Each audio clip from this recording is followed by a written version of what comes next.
Assalamualaikum warahmatullahi wabarakatuh. Halo, sahabat RSMY, dimanapun berada, senang sekali dapat berjumpa kembali dalam program edukasi Ngobras, Ngobrol Asik Sehat. Suatu program edukasi yang memberikan sahabat banyak informasi dan tips-tips kesehatan langsung dari ahlinya. Saat ini di RSUD Dr. M. Yuris Bengkulu telah memiliki layanan baru, yaitu Poliklinik Konsultan Tulang Belakang. Poliklinik ini lokasinya bergabung dengan Poliklinik Ortopedi karena memang merupakan bagian dari layanan ortopedi. Nah, untuk lebih mengenal layanan tulang belakang ini dan untuk apa dan apa saja yang termasuk dalam kategori penyakit tulang belakang, Ngobras episode kali ini akan ngobrol tentang mengenai penyakit tulang belakang. Langsung saja kita ajak ngobrol narasumber kita hari ini yang sudah hadir di studio PKRS. Beliau bernama Dr. Abdul Wasik, spesialis ortopedi, subspesialis ortopedi tulang belakang atau orthopedic spine. Halo dok. Halo. Apa kabarnya dok pagi ini? Alhamdulillah. Alhamdulillah. Senang sekali dok kita bisa ngobrol asik sehat. Ya, terima kasih atas undangannya. Iya dok. Nah, boleh kita bincang-bincang dulu ya dok ya. Kan dokter sebagai konsultan tulang belakang, bisa dijelaskan nggak ranah apa saja yang ditangani oleh dokter sebagai konsultan tulang belakang? Untuk masalah tulang belakang, kita biasanya yang paling banyak kasusnya itu untuk nyeri pinggang. Yang paling banyak datang ke kita itu nyeri pinggang. Biasanya itu terjadi pada orang usia tua, usia lebih dari 40-50 tahun sampai dengan lebih dari itu biasanya mereka mengalami nyeri pinggang, dan itu biasanya datang ke poliortopedi.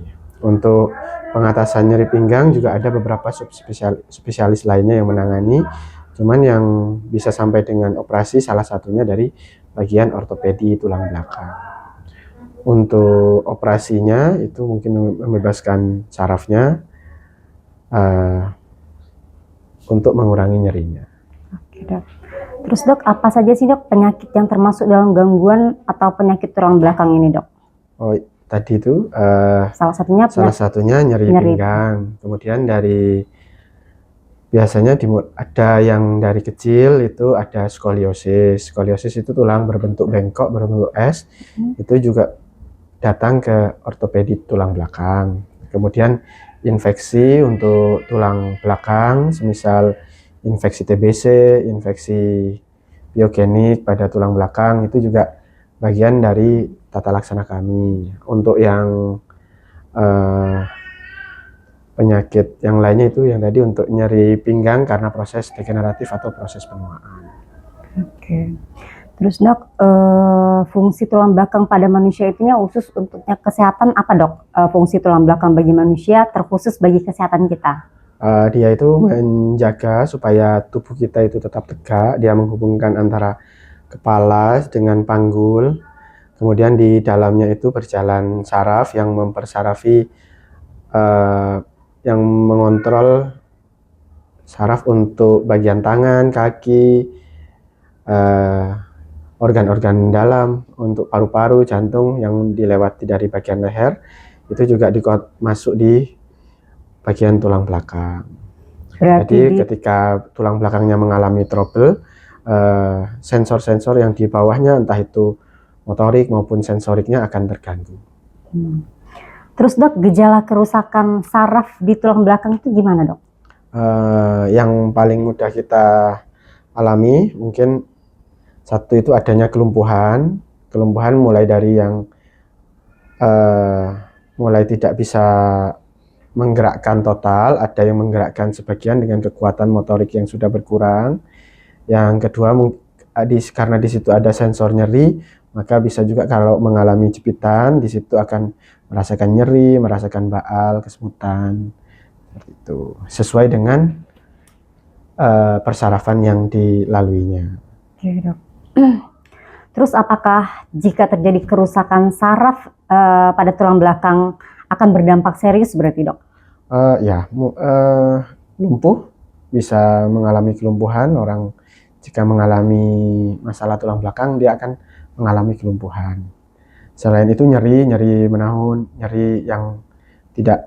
nyeri terus menerus yang akan karena misalnya mengalami kerusakan ataupun mengalami jepitan. Selama jepitannya belum dibebaskan, ya pasiennya otomatis akan terus mengalami nyeri. Seperti itu. Nah terus dok, nyeri yang terjadi di tulang belakang itu penyebabnya apa sih dok? Yang pertama itu bawaan lahir ada, yang tadi itu yang saya sebutkan skoliosis. Iya. Terus dari infeksi, bisa dari TBC, infeksi yang lain juga bisa. Kemudian proses penuaan, bantalan sendinya mulai mengalami kekurangan cairan sehingga dia udah mulai tidak elastis lagi, ya. Sehingga berat badan yang bertambah. Saat muda kita bisa jadi saat kita lihat ada anak-anak masih muda, dia tidak mengalami nyeri berat badan karena masih elastis. Begitu mulai tua dengan berat badan yang berlebih, nah dia mulai bebannya tinggi di situ, tidak elastis, traumanya besar di bantalannya. Nah itu menyebabkan kerusakan sehingga bantalannya mengalami penyempitan dan itu akan menjepit tulang belakangnya. Nah dok, ini terkadang kan kita nih duduk pada postur yang salah ya dok ya. Apakah benar postur duduk atau berdiri atau berbaring itu penting untuk kesehatan tulang belakang kita dok? Postur ya postur memang salah satu hal yang harus diperbaiki dan itu akan berpengaruh terhadap tulang belakang. Tapi untuk memperbaiki postur, setahu saya sih selain menjaga tubuh kita pada posisinya, kita juga bisa melatih dengan memperkuat otot-otot yang menjaga tulang belakang. Karena kan untuk otot itu dia bagian yang bisa berubah, bagian yang bisa kita latih. Sedangkan tulang maupun bantalan sendi itu kan bagian yang akan bisa kita perbaiki terakhir. Otot paling mudah itu kita mengubah otot, memperkuat otot-otot yang menjaga tulang belakangnya, otot-otot di sepanjang tulang belakang, otot-otot perut, core exercise yang seperti itu. Nah, mengapa dok posisi tubuh yang salah itu dapat menyebabkan terjadinya gangguan pada tulang belakang dok? Ketika kita menunduk, jadi kemungkinan yang akan terjadi kerusakan itu tekanan tingginya itu di bagian lunaknya itu di bantalan tulangnya. Jadi ketika kita menunduk tekanannya terlalu besar di situ sehingga menyebabkan tekanan yang besar apabila tidak diimbangi oleh daya tahan dari bantalannya yang besar, terutama pada saat semakin lanjut usia cairannya mulai berkurang, maka itu akan menyebabkan stres yang besar di bantalan sendi, itu akan mengakibatkan kerusakan di situ. Nah dok, apakah operasi tulang belakang diperlukan di masa depan? Nah kondisi kelainan tulang belakang yang bagaimanakah yang harus dokter lakukan operasi dok? Untuk indikasi operasi, misalnya pada infeksi tulang belakang, ya itu ketika infeksinya sudah tidak teratasi dengan obat, kemudian sudah terjadi kelumpuhan, itu ya indikasi operasi karena dia saraf-sarafnya perlu kita bebaskan. Terus kemudian untuk derajat skoliosis itu kan untuk derajat lebih dari 45, lebih dari 50 itu udah bisa dioperasi, indikasi operasi karena bagi yang derajatnya lebih dari 50 dia akan mengalami penambahan secara cepat untuk kelengkungannya, mungkin bisa sampai 5 derajat per tahun sehingga saat sebelum dia menua udah sangat bengkok sekali sehingga mengganggu aktivitas pernafasan yang seperti itu.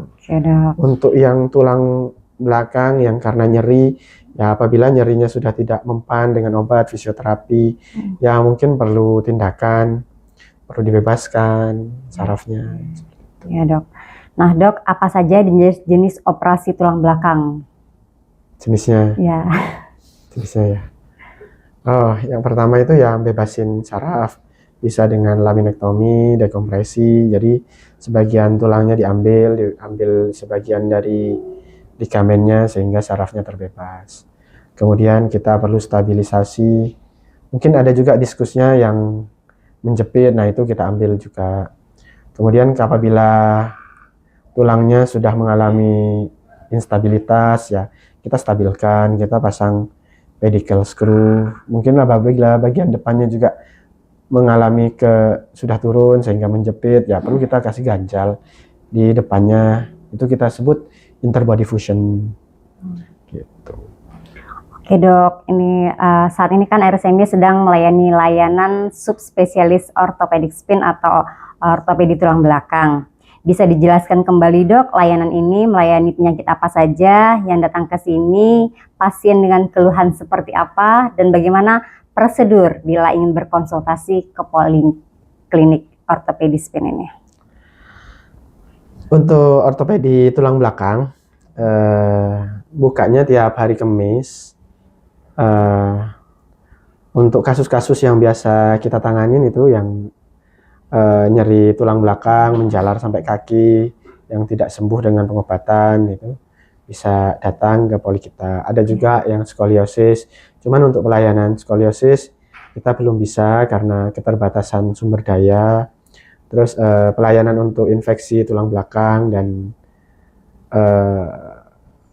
cedera tulang belakang itu sudah bisa, tapi masih ada beberapa kendala untuk saat ini untuk pelayanannya. Cuma untuk konsultasi di bagian poli tulang belakang itu bisa datang di tiap hari Kamis. Ya. Nah dok, ini yang paling penting ini dok. Apakah bisa untuk pelayanan ke orthopedic spine ini dilayani dengan JKN atau hanya umum saja? Oh, pelayanan kita semuanya bisa diakses dengan JKN. Asal ada rujukan ya dok? Asal ada rujukannya dari vaskes bawahnya. Oke. Nah dok, yang terakhir ini dok, bisa disampaikan closing statement atau pesan yang ingin disampaikan ke masyarakat sebagai dokter spesialis ortopedi spine untuk kesehatan tulang pada umumnya dan kesehatan tulang belakang khususnya. Silakan dok. Supaya teman-teman masyarakat Bengkulu tidak sering datang ke poli kami, maka kami sarankan satu untuk menjaga kesehatan, yang kedua itu untuk menjaga berat badan ideal, yang ketiga itu berolahraga 150 menit per minggu. Untuk yang kegiatannya yang ringan mungkin jalan kakinya standarnya segitu. Untuk yang berat 75 menit seminggu. Berat badan tetap stabil.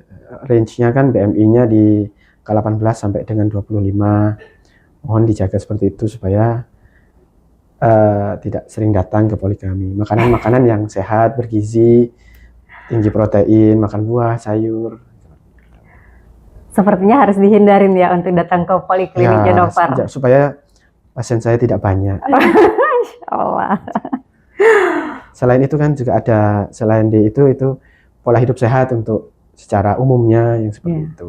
Jadi insya Allah dengan pola hidup sehat yang sering diomongkan oleh PKRS, RSMY, nanti banyak masyarakat Bengkulu yang akan semakin sehat dan tidak sering datang ke RSMY. Ya. Kesimpulannya dapat kita ambil pada pagi hari ini bahwa jika ada keluarga pasien atau teman-teman yang mengeluh adanya gangguan pada tulang belakang, dapat mengunjungi spesialis ortopedi, subspesialis orthopedic pain atau gangguan tulang belakang. Terima kasih kami ucapkan kepada Dr. Wasik atas kesempatan dan waktunya ke sini. Saya juga terima kasih sudah diundang.